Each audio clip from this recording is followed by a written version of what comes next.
चलिए देखिए ध्यान से, अभी तो देखो सभी लोग।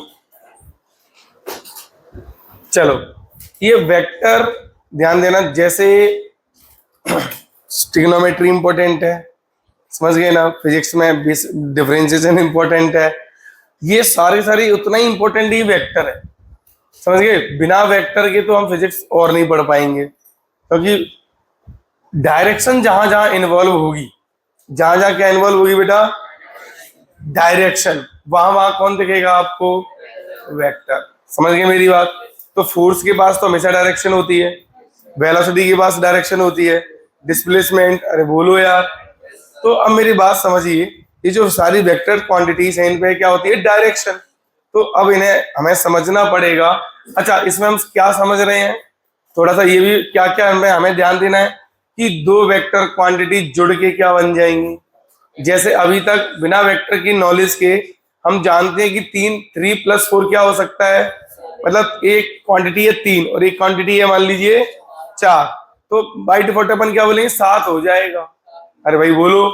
लेकिन वेक्टर कहता है कि ये क्वांटिटी 1 से लेके 7 तक कुछ भी हो जाएगा।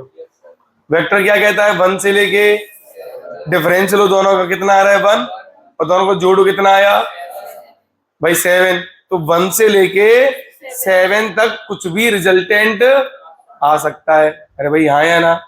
तो वेक्टर ने क्या कर दिया, एक वैरायटी दे दी, ज्यादा रेंज दे दी ना एक, और वो रेंज किस बात पे डिपेंड कर रही है कि वो जो दो क्वांटिटी वेक्टर क्वांटिटीज हैं, वो जो ऐड हो रही हैं, उनके बीच में एंगल क्या है, उनके बीच में एंगल, अगर 0 एंगल है तो 7 आंसर आएगा, और अगर 180 डिग्री एंगल है तो 1 आएगा। क्यों, 4 - 3 1 आएगा ना। और अगर 90 डिग्री है तो कितना आएगा, 5। तो बहुत कुछ अलग अलग आ रहा है।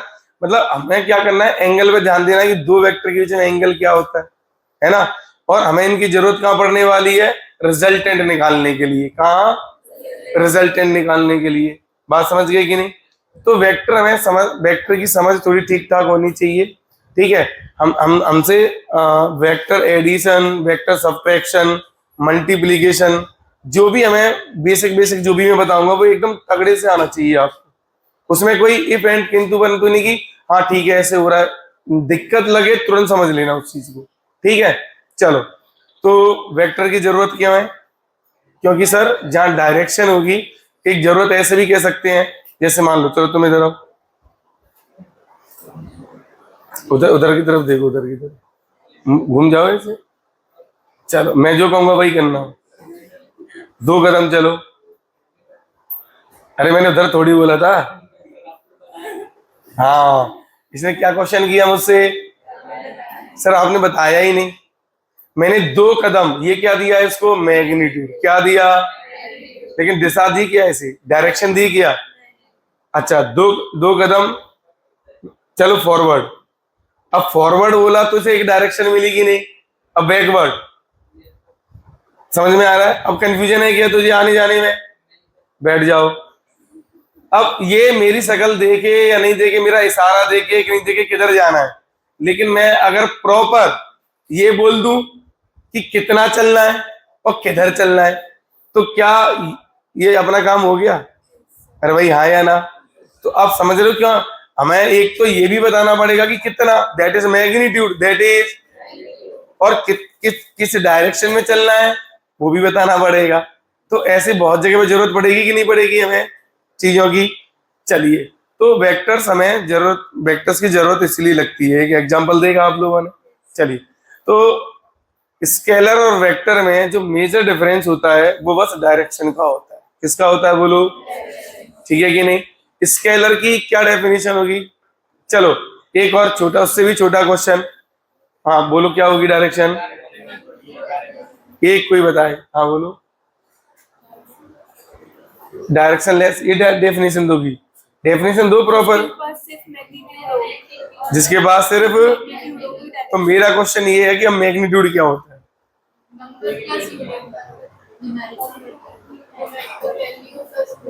प्लस यूनिट, मतलब 100 + सेंटीमीटर ऐसे। हाँ, मैग्नीट्यूड क्या होता है पहले ये समझो। मैग्नीट्यूड हमेशा लिखा जाएगा न्यूमेरिकल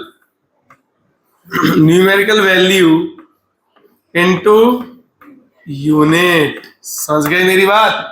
और ये रहता है कांस्टेंट। क्या रहता है? अरे बोलो, नहीं आया समझ? आया कि नहीं? चलिए, तो ये जो है ध्यान देना, ये न्यूमेरिकल वैल्यू जैसे मैंने लिखा 100 सेंटीमीटर, तो ये क्या है बोलो? एक न्यूमेरिकल वैल्यू। ये क्या है? इसको मैं ऐसे भी तो लिख सकता हूं 1। अरे बोलो, तो ध्यान देना, इनका प्रोडक्ट मैग्नीट्यूड इनटू यूनिट, इनका प्रोडक्ट क्या है? कांस्टेंट। ये अभी भी 1 मीटर है, ये यहाँ पे भी 1 मीटर है। अरे बोलो। अच्छा, अगर सिर्फ ऐसे बच्चे कह दें कि सर मैग्नीट्यूड तो ये होता है ना सर, ये क्या है? बच्चे कहते हैं ये मैग्नीट्यूड है, क्या है ये? जनरली नहीं कहते। अरे यही तो कहते हैं कि मैग्नीट्यूड 100। अगर मैं यही लिख दूं कि 100 क्या है, तो तुम लोग क्या बोलोगे? मैग्नीट्यूड। नहीं बोलोगे क्या? अब एक बात आओ, अगर 100 मैग्नीट्यूड है तो ये 1 भी मैग्नीट्यूड है। हाँ, तो ये आपस में बराबर कैसे होंगे फिर? ये नहीं होंगे ना। अब यूनिट का रोल है कि नहीं है बोलो? तो याद रखना, ये सिर्फ न्यूमेरिकल वैल्यू कुछ है ना, कुछ ऐसे सिंपल लिखा है, कोई यूनिट नहीं लिखी, मतलब एक न्यूमेरिकल वैल्यू है ये। तो सिर्फ ये किसी का रेशियो हो सकता है, कुछ और हो सकता है। समझ गए कि नहीं? लेकिन ये फिजिकल क्वांटिटी, समझ में मेरी बात समझ रहे हो? कि यहाँ पे अगर इसको अगर स्केलर होना है, क्या होना है? तो किसके साथ में? मैग्नीट्यूड होना चाहिए उस पर। और मैग्नीट्यूड क्या होता है? न्यूमेरिकल वैल्यू इनटू यूनिट होता है। तो अब स्केलर की क्या प्रॉपर डेफिनेशन हो गई बोलो? Scalar quantities,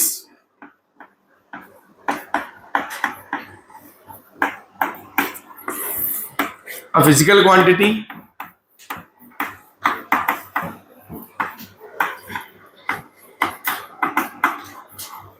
having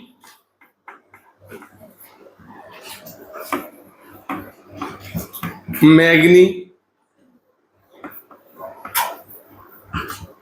only. समझ गए ना? एग्जाम्पल के तौर पे speed, distance, speed, mass, temperature, time. ठीक है कि नहीं? अच्छा, करंट का एक अलग ही चक्कर है, डायरेक्शन होती है ना इस पे। तो अरे भाई हाँ है ना? ठीक है कि नहीं? लेकिन ये वेक्टर लॉ को फॉलो, जैसे मैं करंट के लिए एक एग्जांपल लूंगा। इधर ये 3 एम्पियर आ रहा है, इधर से ये 4 एम्पियर आ रहा है, 90 डिग्री पे है ये। तो इधर कितना होना चाहिए करंट? 7। अगर ये वेक्टर को फॉलो करता तो इधर कितना आ जाता? 5। बोलो हाँ है ना? तो सिंपल ऐड हो रहा है ना? ठीक है कि नहीं? इसीलिए हम इसको क्या बोल रहे हैं बोलो? स्केलर। क्या बोल रहे हैं बोलो? स्केलर। और भी चीजें जो भी ये लिख लेना है ना, डेंसिटी, वेंसिटी, बहुत सारे होते हैं। पोटेंशियल एनर्जी, वर्क, कोई भी तरह का एनर्जी है ना। एनर्जी में काइनेटिक एनर्जी आ गई, पोटेंशियल एनर्जी आ गई, समझ रहे हो ना? पावर आ गई, ये सब क्या है? सब स्केलर क्वांटिटीज है। हाँ जी, लेकिन अपने नीट के सिलेबस में क्या पढ़ेंगे हम लोग इसे? इसने बोला कि करंट तो टेंसर क्वांटिटी है, लेकिन अपन नीट सिलेबस में क्या पढ़ेंगे इसे? स्केलर। क्लियर है ये? पेपर में आएगा तो टिक क्या करोगे? स्केलर। क्लियर है ये? चलो, अब बताओ वेक्टर क्वांटिटीज क्या होती हैं?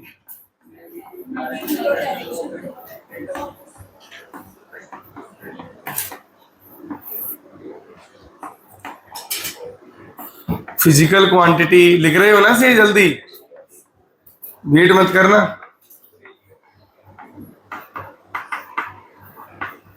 Having magnitude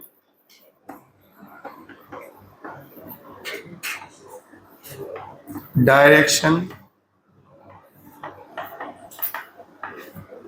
and always vector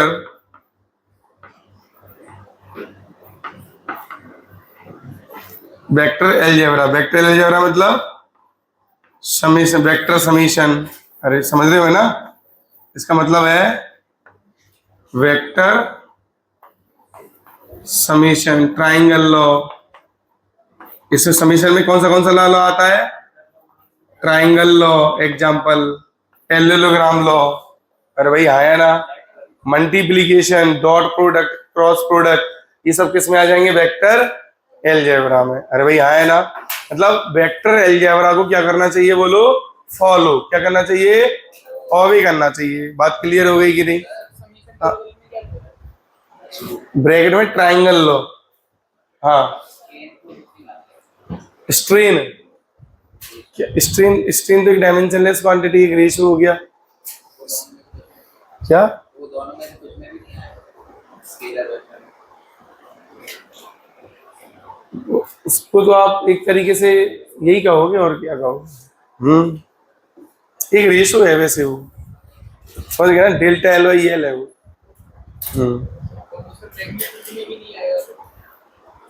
हाँ नहीं आएगा ना, तो बोल तो रहा हूँ रेशियो है, एक नंबर है वो। अभी तो बोला डेल्टा एल बाई एल, तो वो भी मीटर में, ऊपर भी मीटर में, नीचे भी मीटर में, तो मीटर से मीटर, तो डायमेंशन लेस हुआ ना। अरे बोलो।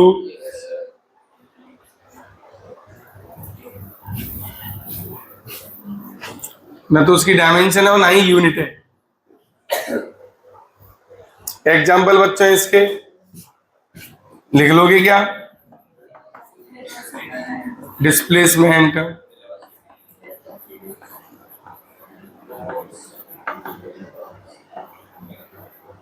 एक्सेलरेशन, हाँ, फोर्स,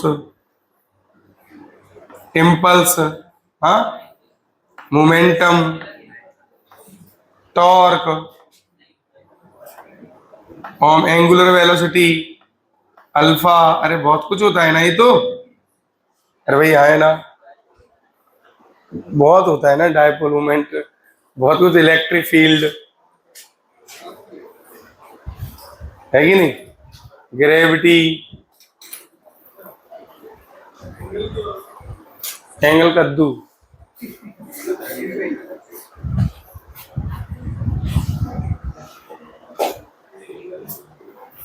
वेक्टर रिप्रेजेंट कैसे करते हैं वो तो देख लो एक बार। ये मिटा दिया जाए क्या अभी? भैया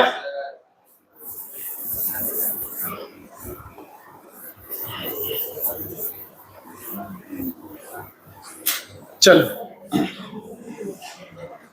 देखो देखो देखो देखो देखो, इधर देखो बेटा प्लीज, इधर। मान लीजिए एक वेक्टर है, ये क्या है बच्चों? ये वेक्टर। जितना इसका ये जो लेंथ है, वो उतना, जैसे दो वेक्टर बनाते हैं ना हम, एक ऐसे बना दिया और एक ऐसे, तो इसका लेंथ ज्यादा है, तो इसका मतलब ये है कि इसका ये जो क्वांटिटी है ना, वेक्टर क्वांटिटी, उसका मैग्नीट्यूड ज्यादा है, उसका मैग्नीट्यूड। तो इसका जो एरो का लेंथ क्या रिप्रेजेंट करेगा बोलो? Magnitude of vector quantity. क्या रिप्रेजेंट करेगा बोलो? मैग्नीट्यूड। तो मैं लिख दूं क्या ये? Magnitude of vector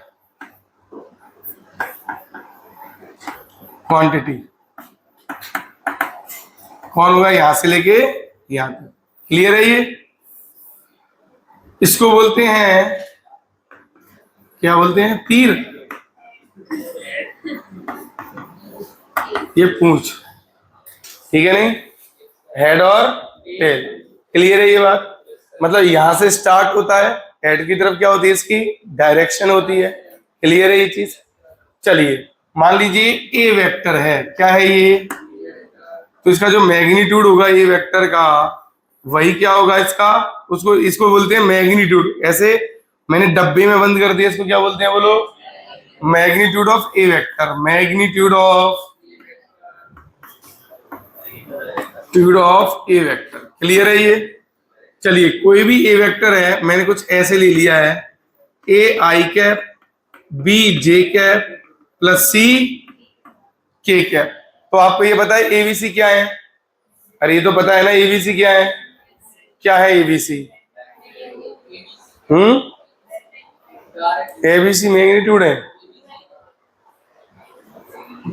what is A represent here?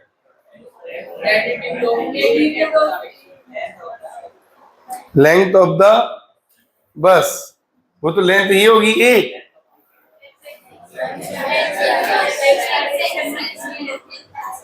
अरे दोस्तों यार फिर तो एकदम और भी उससे पढ़ना पड़ेगा.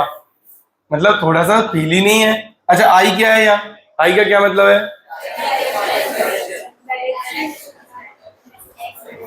और कुछ और कुछ? हाँ अब देखो ध्यान से, थोड़ा सा समझना पड़ेगा.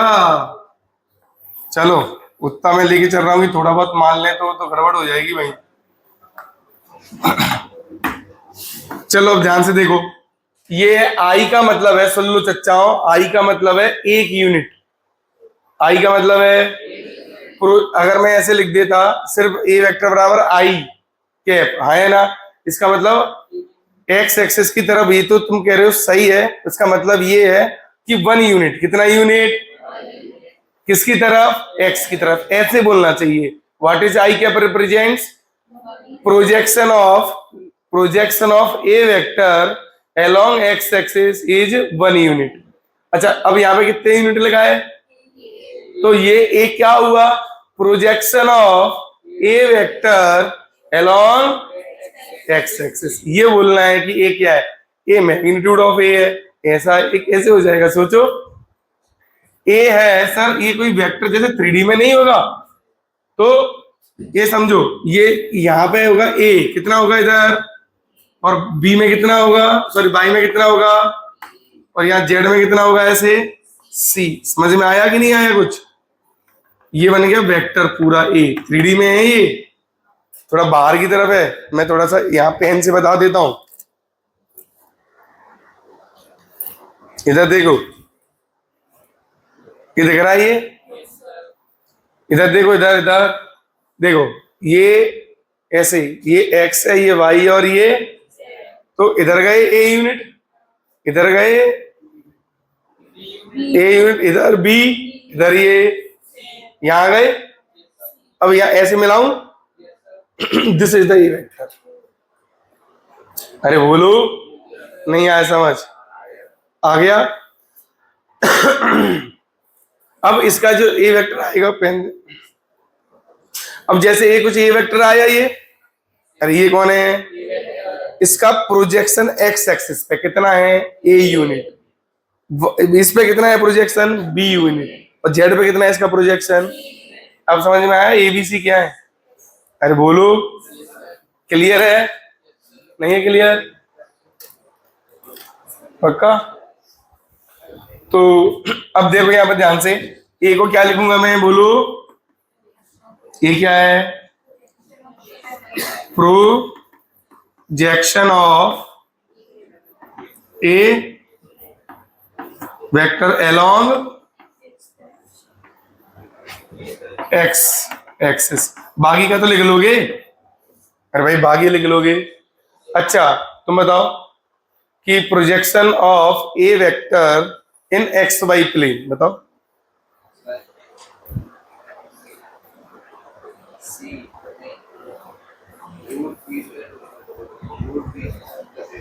बिल्कुल सही. देखो ध्यान से, एक्स एक्सिस और एक्स वाई प्लेन में बोला है, मतलब इतना ही बोला है सिर्फ. तो इसका मैग्नीट्यूड क्या हो जाएगा? बोलो, ए इधर और बी इधर. तो मैग्नीट्यूड ये तो 90 डिग्री है ना ये, इवन तो ये भी खुद 90 डिग्री है. समझ रहे हो ना? अरे बोलो. अच्छा एक बात बताओ, इस दोनों को थोड़ा सा ज्वाइन करोगे तो कितना आएगा? ऐसे और ऐसे कर ज्वाइन करोगे तो ये आएगा कि नहीं आएगा? ये आएगा ए स्क्वायर प्लस का अंडर रूट. अब सुनो ध्यान से, सी किधर है? बोलो, सी तो ऐसे है ना, ये ध्यान देना थोड़ा. सी कैसे है? बोलो, बाहर की तरफ है ना सी, तो नहीं है क्या? अच्छा ऐसे ये सी हो गया. अब बताओ मुझे कि अब कितना निकलेगा? ये सी है और ये इतना है, ये 90 डिग्री है ना इनमें, तो ये आएगा कि नहीं आएगा? ए वेक्टर का लेंथ.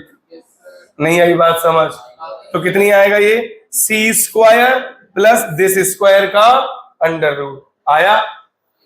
तो ये है ए, ये है बी। थोड़ा ऐसे बना दूं, थोड़ा समझ जाना कि ये हो गया ए स्क्वायर प्लस बी स्क्वायर का अंडर रूट, और ये कौन है सी। तो ये कौन आ जाएगा बोलो, मैग्नीट्यूड ऑफ ए। देख लो क्लियर है ये। तो ए वेक्टर कितना हो गया, ए का मैग्नीट्यूड कितना हो गया बताओ।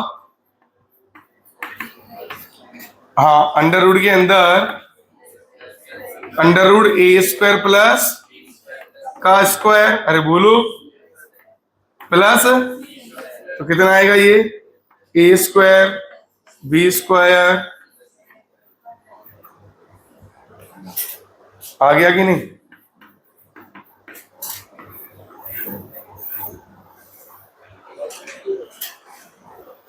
तो what is I, I is the unit vector along x axis. Clear है। ऐसे हमारे दिमाग में होना चाहिए ए आई कैप, इसका मतलब a unit in x direction.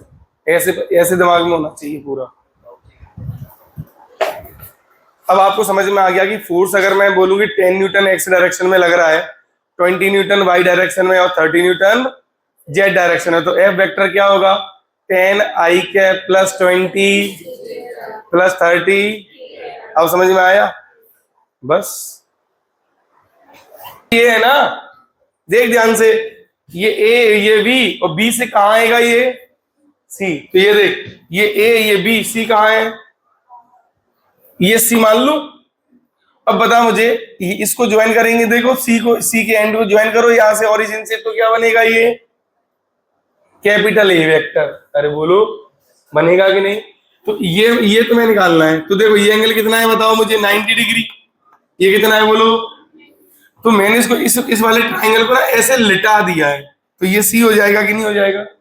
और ये वाला जो चीज है वो कहाँ आ गया बेटा, तो ये बेस हो गया इस बार, और ये परपेंडिकुलर हो गया मान लो। तो फिर करोगे तो क्लियर है कि नहीं, बस नोट कर लो। अब देखना टाइप ऑफ वेक्टर सुनो थोड़ा सा। इक्वल वेक्टर, अरे भाई हाँ है ना, कौन से वेक्टर, पैरेलल वेक्टर। ये सुनने में एक जैसे लग रहे हैं, अरे लग रहे हैं कि नहीं, कि पैरेलल इक्वल तो लगभग एक जैसा ही लग रहा है। बताओ बेसिक डिफरेंस क्या है, बताओगे कुछ भी। पैरेलल वेक्टर और इक्वल वेक्टर में क्या डिफरेंस है।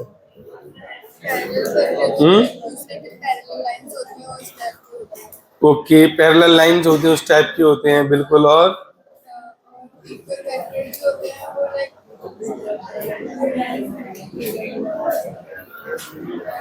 बताओ, शांत हो जाओ यार।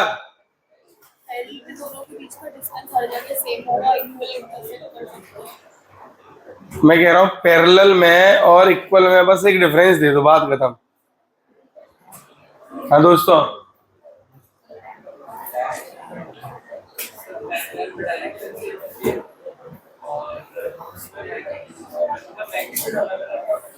किसमें, इक्वल में तो इक्वल ही होंगी ना दोनों के। चलो, इसने कुछ ठीक बताया कि देखो ध्यान से बेटा, पैरेलल वेक्टर, ये तो पैरेलल है कि नहीं ये दोनों, और ये भी पैरेलल है दोनों, देखो ध्यान से।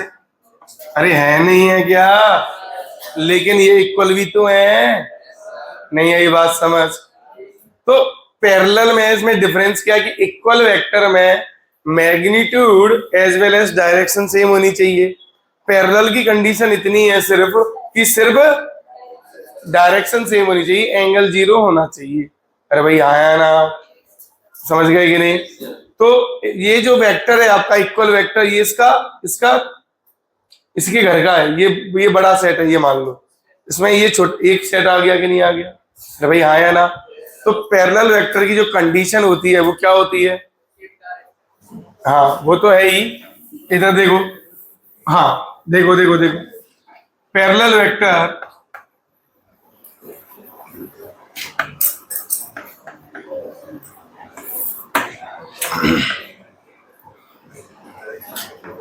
having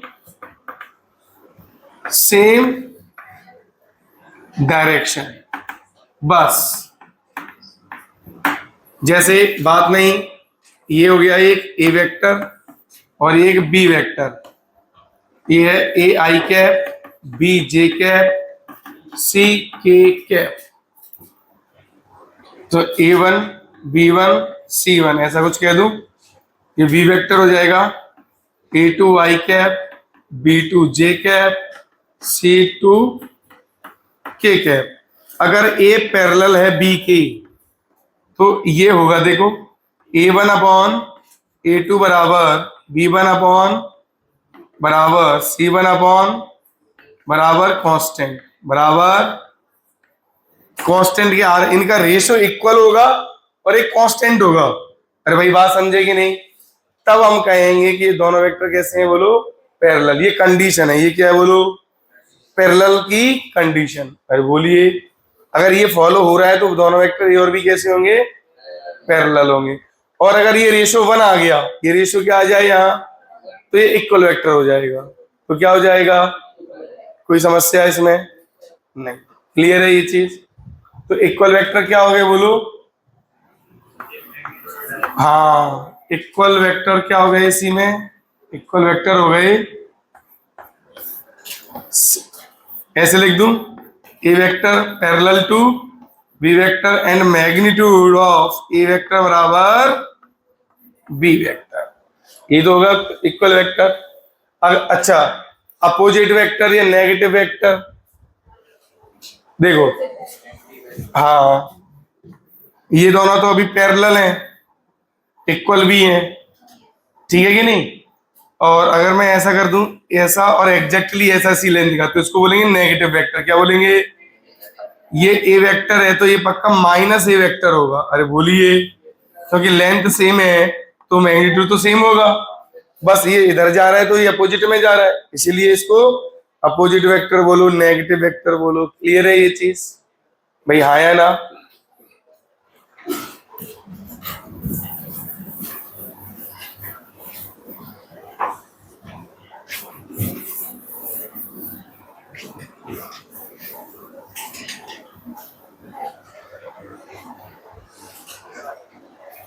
एक होता है नल वेक्टर। नल वेक्टर की क्या जरूरत है बच्चों? हाँ, नल वेक्टर क्या होता है? Having magnitude 0। बात समझ गए? हैविंग मैग्नीट्यूड या पॉइंट वेक्टर होगा ये क्या होगा, ये पॉइंट। समझ गए कि नहीं? अब देखो ध्यान से, जैसे ए वेक्टर प्लस माइनस ए वेक्टर, तो आंसर क्या आएगा, 0। अरे भाई आंसर क्या दोगे? देखो बेटा, दो वेक्टर को जोड़ने पे या घटाने पे आउटपुट भी क्या मिलना चाहिए, वेक्टर मिलना चाहिए। क्या मिलना चाहिए? अगर मैं 0 बोलूंगा तो सिंपल एक स्केलर क्वांटिटी हो गया ये तो। इसीलिए मैं कह रहा हूं यहाँ पे क्या क्या लगा देंगे हम, एक वेक्टर, तो हो गया नल वेक्टर। समझ गए कि नहीं? नलीफाई हो गए। जैसे यहां पे 10 न्यूटन लगाया आपने और इधर भी कितना लगाया, 10 न्यूटन, तो अब नलीफाई हो गया, इसमें नेट फोर्स कितना हो गया, 0। कितना हो गया? बात समझे कि नहीं? अरे भाई क्लियर है ये? तो वेक्टर में से वेक्टर घटेगा तो एक वेक्टर ही आएगा। क्लियर है?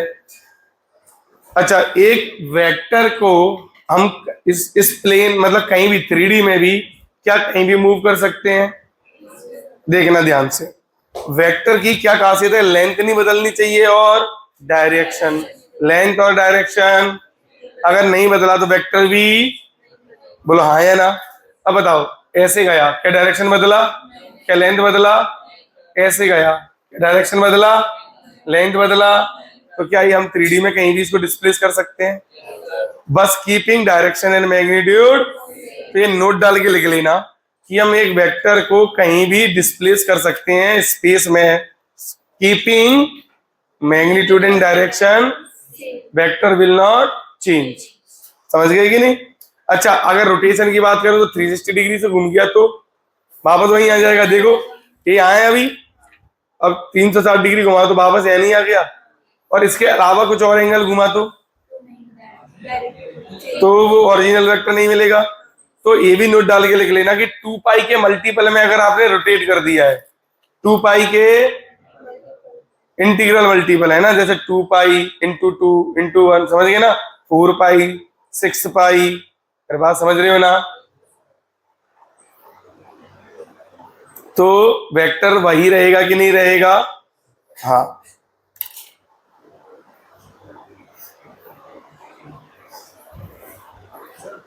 हाँ बोलो।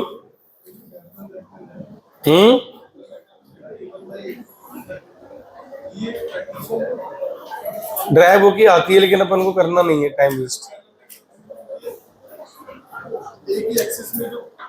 वो पैरेलल पैरेलल होंगी एग्जैक्ट ना, जैसे ये है और ये चौक है, ऐसे होंगे ना, तो इसका जो रेश होगा वो तो फिक्स होगा ना। उनका भी वही रेशो होगा, तो एंगल आ जाएगा ना, फिर एंगल नहीं आ जाएगा। समझे कि नहीं?